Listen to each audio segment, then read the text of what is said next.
Je suis très reconnaissant envers Carlos Ghosn, assure le patron de Nissan, Hiroto Saikawa.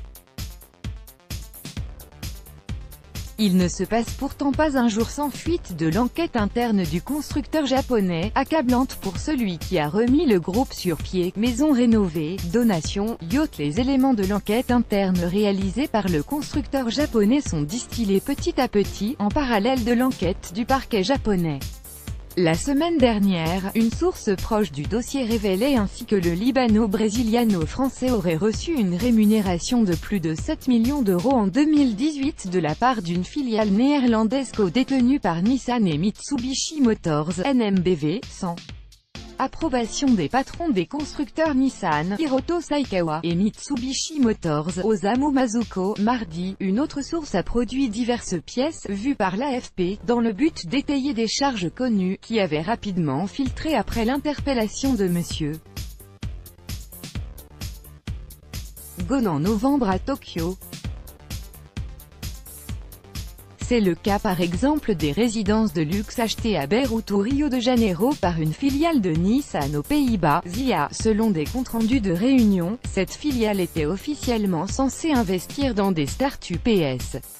En réalité, elle aurait été créée pour procéder à des achats immobiliers profitant au magnat de l'automobile et de sa famille, d'après un mémo interne à l'adresse de Greg Kelly, bras de droit de Carlos Ghosn arrêté en même temps que lui. Sur le même volet, Nissan, qui mobilise plusieurs centaines de personnes sur l'enquête depuis plusieurs mois, reproche à son ex-sauveur d'avoir procédé à une coûteuse rénovation de la maison de Beyrouth, avec ruine antique apparente. Deux courriels rédigés en 2017, attribués à l'homme d'affaires de 64 ans et envoyés à des responsables de Nissan, font état d'une demande de transfert d'argent pour payer les artisans et l'entreprise de décoration, et déplorent ensuite des retards dans le paiement. Au total, les travaux auraient coûté 7,2 millions de dollars, 6,3 millions d'euros. Carol Ghosn, épouse du magnat de l'automobile, aurait aussi réclamé, selon un mail adressé en octobre 2017 à un employé de Nissan, le règlement de 2 lustres pour le salon, d'un montant de 65 000 euros. Autre soupçon pesant sur M.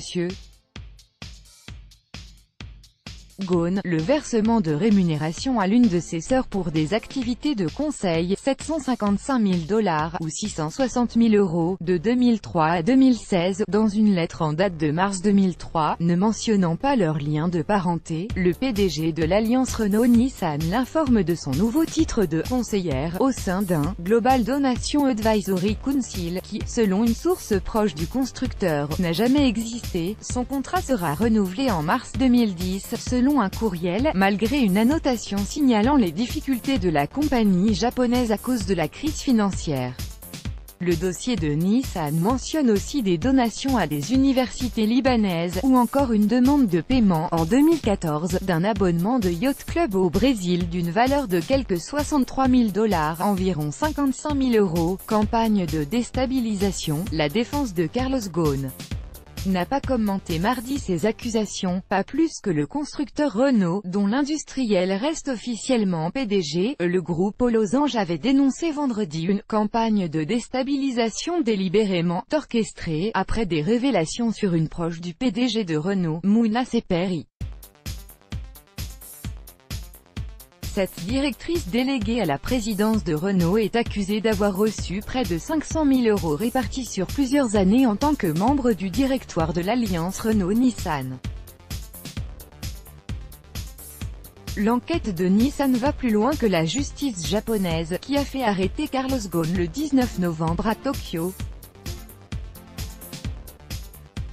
Cette dernière lui reproche jusqu'ici un abus de confiance, et d'avoir minoré ses revenus dans des rapports boursiers de Nissan entre 2010 et 2018. Lors de sa première comparution devant la justice la semaine dernière, le dirigeant, qui fait l'objet de 3 différentes inculpations et risque en théorie jusqu'à 15 ans de prison, s'était dit, faussement accusé. Le groupe japonais pouvait-il ignorer ses agissements supposés? Carlos Ghosn avait, du fait de ce qu'il a accompli, un très grand crédit au sein du groupe, a répété Hiroto Saikawa, le patron de Nissan, dans une interview au quotidien Les Échos, jugeant « absurde » le scénario d'un complot.